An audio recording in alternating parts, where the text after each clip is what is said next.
오늘의 인물은요. 하느님의 인플루언서이자 1991년생 MZ세대의 우리 성인입니다.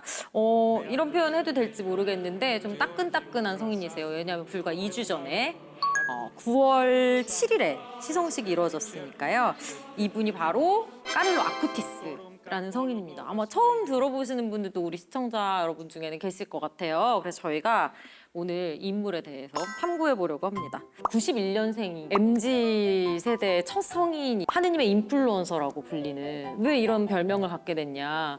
15살에 급성 백혈병으로 이제 돌아가시게 됐는데 갑자기 15살 때까지 만든 이제 웹사이트가 있고 그 웹사이트에 성체나 아니면 성모님에 대한 기적들이 정리가 잘 되어 있고 이런 거를 봤을 때 그냥 뭐 그런 거는 할 수 있지도 않나 싶겠지만 또 책을 읽어보면요. 이분의 어떤 그 인품이라고 할까? 너무 대단한 것 같아요. 어린아이 같지 않은.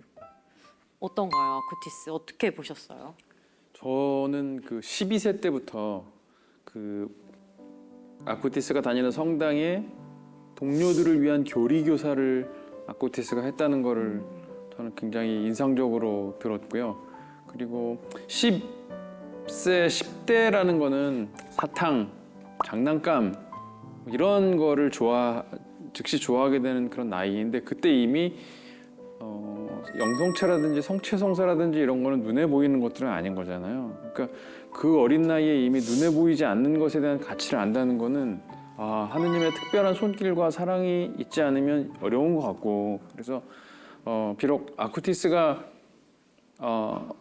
우리 입장에서 굉장히 슬프게도 어린 나이에 세상을 떠나긴 했지만 그래도 하느님께서 정말 특별히 어린 나이 때부터 사랑해 주셨던 그런 소년이었구나, 이런 거를 저는 좀 아쿠티스의 생애를 보면서 다시 한번 느꼈고, 저 자신과 비교해서 그때 내가 했던 거를 생각해 보면은 이건 거의 저 자신과 비교해서 그런 점을 더욱더 좀 느끼게 되었어요.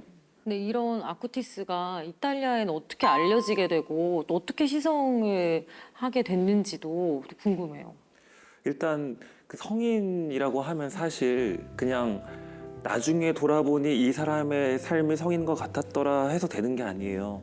대부분의 성인전이나 뭐 이런 것들을 많이 읽어보면 사실 주변 사람들이 이 사람은 정말 너무나도 성덕이 뛰어나고 성인이 되겠구나 하는 케이스들이 많이 있거든요. 예를 들면 뭐 오상의 비오 신부님이라든지 아니면은 요한 마리아 비안네 성인이라든지 이런 분들이 그냥 이분들은 돌아가시자마자 그냥 그 자리에 그냥 방을 그냥 바로 그냥 쇠 창살로 그냥 이렇게 가둬놔요. 훼손되지 않게. 사람들이 와서 성인의 물건이라고 해서 기적을 뭐 바라면서 이걸 막 훔쳐갈 수도 있잖아요. 그러니까 바로 그거를 이렇게 해서 보존하고 이분을 이제 성인으로 모셔야 된다라는 신심 활동이 계속 일어나거든요. 근데 카를로 아쿠티스 같은 경우가 좀 그런 경우였던 것 같아요. 이 친구가 워낙에 말씀하신 것처럼 이분께서 죽음까지도 위헌하게 받아들이고 또 성체가 내 삶의 어떤 가장 중요한 고속도로라고 이야기할 정도로 계속되는 어떤 신심 활동을 했기 때문에 사람들이 좀 그러한 것들에 있어서 어떤 신심 활동이 바로 돌아가신 다음에 일어나지 않았나라는 생각이 들어요.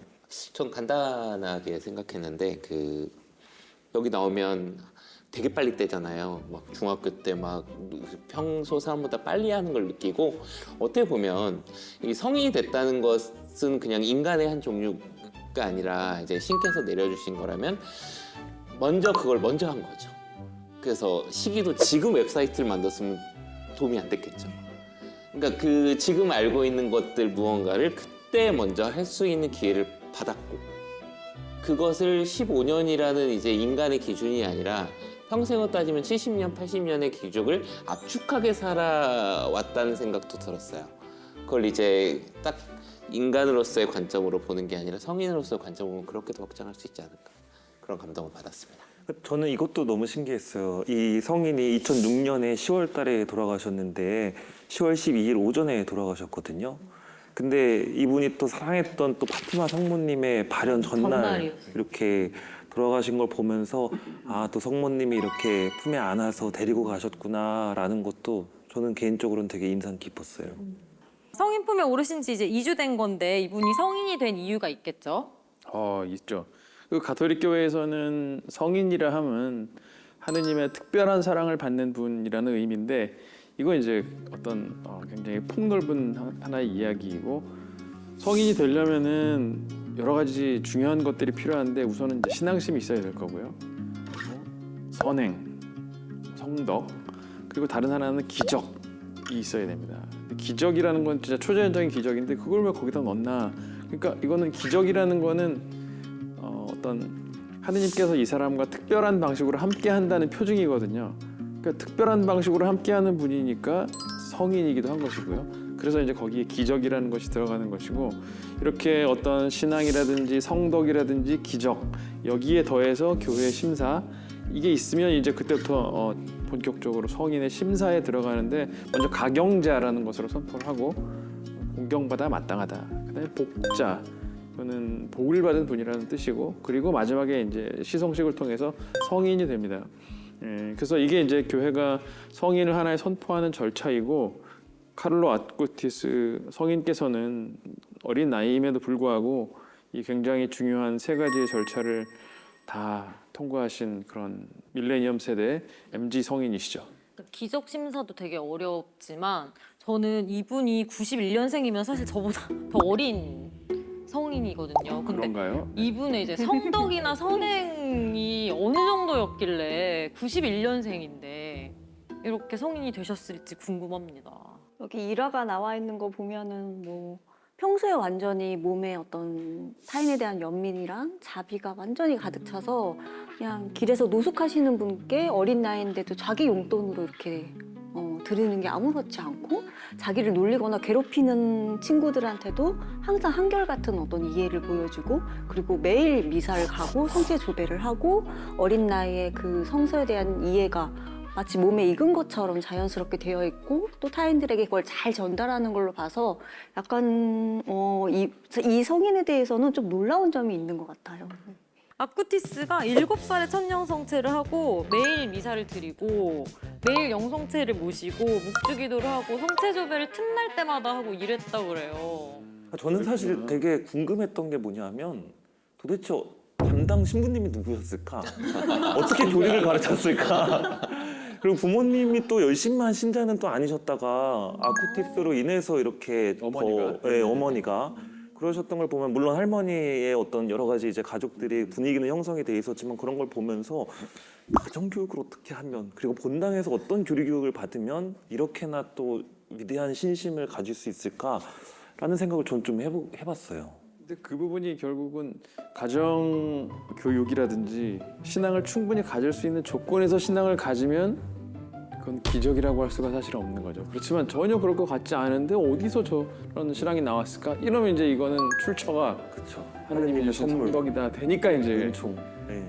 성인으로 우리가 생각할 수 있지 않나 이런 생각도 드네요. 말씀을 듣고 보니 그러니까 향주 삼덕을 우리가 이야기할 때 하느님의 선물로서 우리가 받는 거라고 이야기를 하거든요. 그게 확실히 있었던 것 같아요.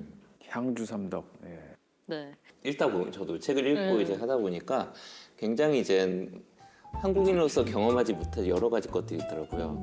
기본적으로 유머가 두 분이고, 저도 네, 조부모가 너무도 부자이신 막 이런 내용 있고, 혼자 있고 싶어요. 그래서 여기서 이제 나가시어요. 여행을 갈 때 여기서 계속 가고, 그래서 여기 유럽의 삶은 무엇인가요? 그걸 이런 것도 생각하고, 그러니까 전반적으로는 이제 성인을 그걸 떠나서 약간 물론 책이니까 좋은 내용들이 있겠지만 흠잡을 수 없는 사람이라고 많이 느꼈어요. 그래서 뒤에 또 얘기할지 모르겠지만 천재라고도 느꼈고, 우리 일반인이 아닌 것 같은 느낌을 계속 받았거든요. 맞아요. 네. 네. 저도 책을 읽으면서 그런 생각을 많이 했는데 사실 그런 환경은 좀 유복한 환경인 거죠. 이탈리아의 대부분의 가정에서 유모가 둘씩 있지는 않죠. 그렇죠. 일단 그리고 런던에서 태어나셨고 그리고 밀라노에서 이렇게 이제 집이 이제 본가가 밀라노에 있는 걸 보면 물론 아시시를 너무 사랑해서 그곳에 나중에 모셔지긴 했지만 밀라노는 이제 이탈리아에서도 굉장한 어떤 상업지구이기도 하고 그리고 이제 회사나 뭐 자동차 회사 이런 것들이 다 이탈리아 북쪽에 있거든요. 그러다 보니까 아주 유복한 환경이었던 것 같아요. 근데 본인이 또 그런 것들을 받아들이고 베푸는 데 있어서 그것도 또 하나의 기적인 거죠. 거기에 물들지 않고 이 성인이 아까 이야기했다라고 말씀드렸던 것처럼 진짜 하느님으로부터 받은 그 원본 그대로의 은총과 그것을 그대로 잘 실천하고 떠나신 것 같아요. 맞아요. 이 책에도 보면 까를로는 패션의 유행이 상업적 투기의 결과라고 보았다고 하면서 옷도 많이 안 사셨대요. 그래서 맨날 똑같은 옷. 사진 보면 다 이 빨간 티셔츠를 입고 계신 것 같아요. 단벌이네. 네.